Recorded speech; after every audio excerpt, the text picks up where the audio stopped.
We look in amazement at the processes underway in the countries, which have been traditionally looked at as the standard bearers of progress. Of course, the social and cultural shocks that are taking place in the United States and Western Europe are none of our business. We are keeping out of this. Some people in the West believe that an aggressive elimination of entire pages from their own history reverse discrimination against the majority of the interests of the minority and the demand to give up the traditional notions of mother, father, family, and even gender. They believe that all of these are the mileposts on the path towards social renewal. The advocates of so-called social progress believe they are introducing humanity to some kind of a new and better consciousness.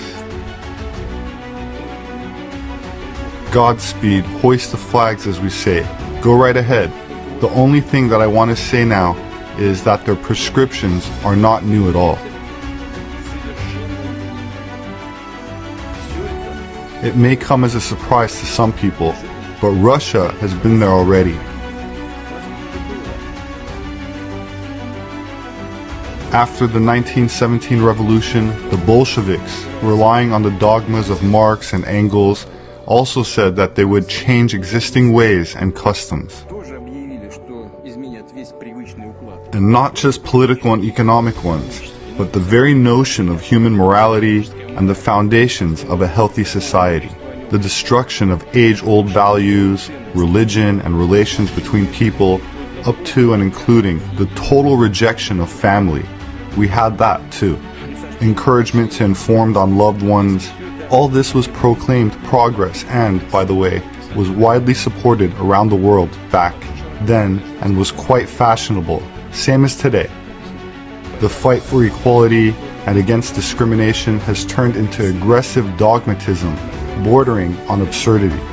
When the works of the great authors of the past, such as Shakespeare, are no longer taught at schools or university because their ideas are believed to be backward.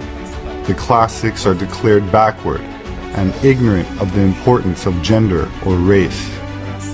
In Hollywood, memos are distributed about the proper storytelling and how many characters of what color or gender should be in a movie. This is even worse than the agitprop department of the Central Committee of the Communist Party of the Soviet Union. Countering acts of racism is a necessary and noble cause, but the new cancel culture has turned it into reverse discrimination, that is, reverse racism. The obsessive emphasis on race is further dividing people, when the real fighters for civil rights dreamed precisely about erasing differences and refusing to divide people by skin color. I specifically asked my colleagues to find the following quote from Martin Luther King. I have a dream that my 4 little children will one day live in a nation where they will not be judged by the color of their skin, but by their character. This is the true value. However, things are turning out differently there. By the way, the absolute majority of Russian people do not think that the color of a person's skin or their gender is an important matter. Each of us is a human being. That is what matters.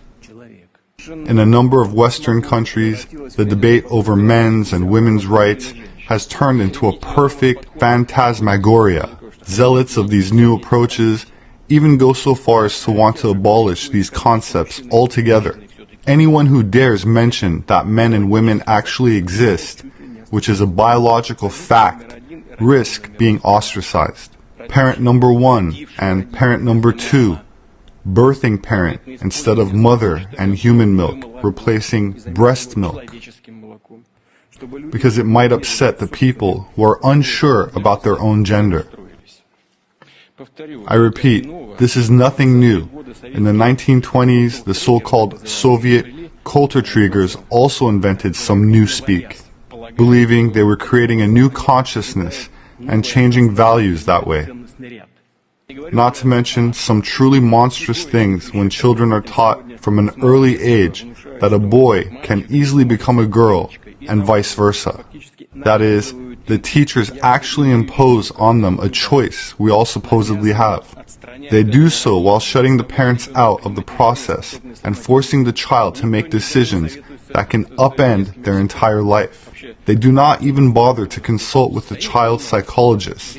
Is a child at this age even capable of making a decision of this kind? Calling a spade, this verges on a crime against humanity, and it's being done in the name and under the banner of progress. Well, if someone likes this, let them do it. I've already mentioned that in shaping our approaches, we will be guided by a healthy conservatism. That was a few years ago, when passions on the international arena were not yet running as high as they are now, although, of course, we can say that clouds were gathering even then.